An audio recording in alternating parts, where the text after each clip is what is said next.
The glass slipped slightly in my hand. Not enough to fall, just enough to remind me I was shaking. "Max," she said, her voice sweet but sharp underneath. "You should pay for the party. After all, what else are you doing with your money?" A few people chuckled. My own son didn't. He just stood there, silent, staring at the floor. And in that moment, surrounded by laughter, music, and fake smiles, I realized something painful. I wasn't family anymore. I was funding. But what they didn't know was that I had already planned something. Something that would turn this celebration into a night they would never forget. Welcome to my YouTube channel Moral Ecos, where silence speaks. My name is Max. I am 65 years old, and I didn't inherit anything, no wealth, no safety net, no shortcuts. Everything I had I built with my own hands. I remember the days I worked double shifts, coming home with aching bones, only to sit beside my son's bed and help him with homework. I remember skipping meals so he could eat better. I remember holding him the night his mother died, his tiny hands clutching my shirt as if letting go would mean losing everything. Back then I made him a promise. "You will never feel alone, not while I'm alive." I kept that promise. I just didn't realize one day I would be the one standing alone. The son I raised, Daniel, was a good boy, kind, gentle, soft-hearted. But life has a way of shaping people, and sometimes not for the better. When he met Sophie, I saw how quickly he changed, not suddenly, not obviously, just slowly. Like a door quietly closing, the first crack. The first time Sophie made me feel small, it was over something simple, dinner. I had cooked one of Daniel's favorite meals. He used to love it as a child. But when Sophie tasted it, she smiled politely and said, "Oh, it's nice. A bit old-fashioned, though." I laughed it off. But then she added, "You should really update things, Max. Times have changed." Wasn't what she said, it was how she said it, like I was outdated. From respect to expectation. Over time, her words became sharper, then heavier, then entitled. "You should help us with the car. Max, you have so much space, why not give us a portion?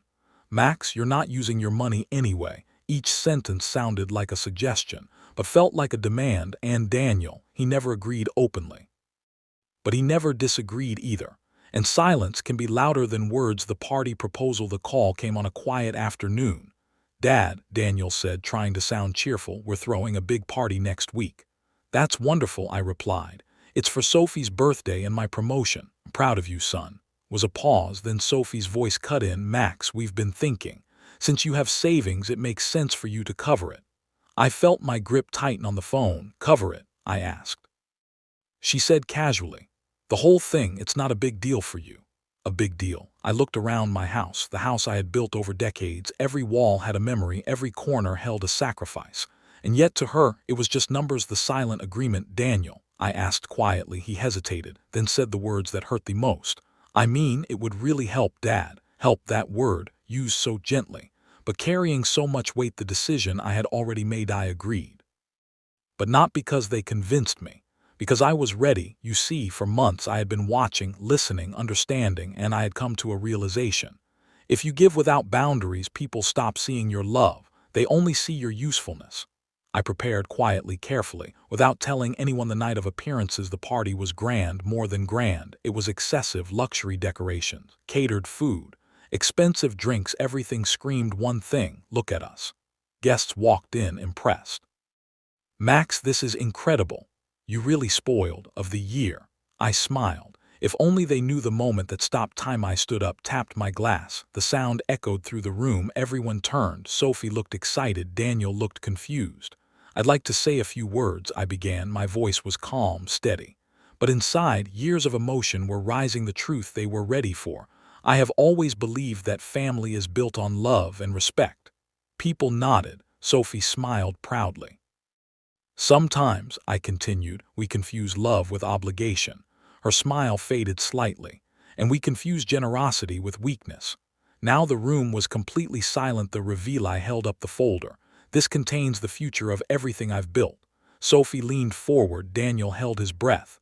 "I have decided to donate most of my wealth." Shock, pure shock. "And the rest," I said, "will go into causes that truly need it." Stood up. "This is insane." I looked at her calmly.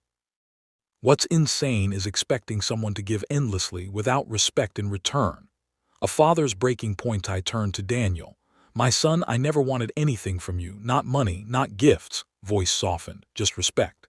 His eyes filled with tears. I didn't see it, Dad, I know, I said gently, and that's the problem. The exit that meant everything. I've paid for the party, I added, promised. Then I placed the folder down, and now I'm choosing myself.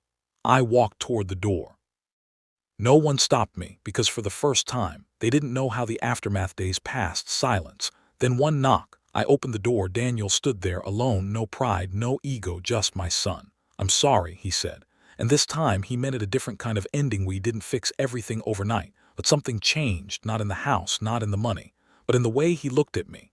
Like I mattered again. Moral: if you are only valued for what you give, you are not being loved.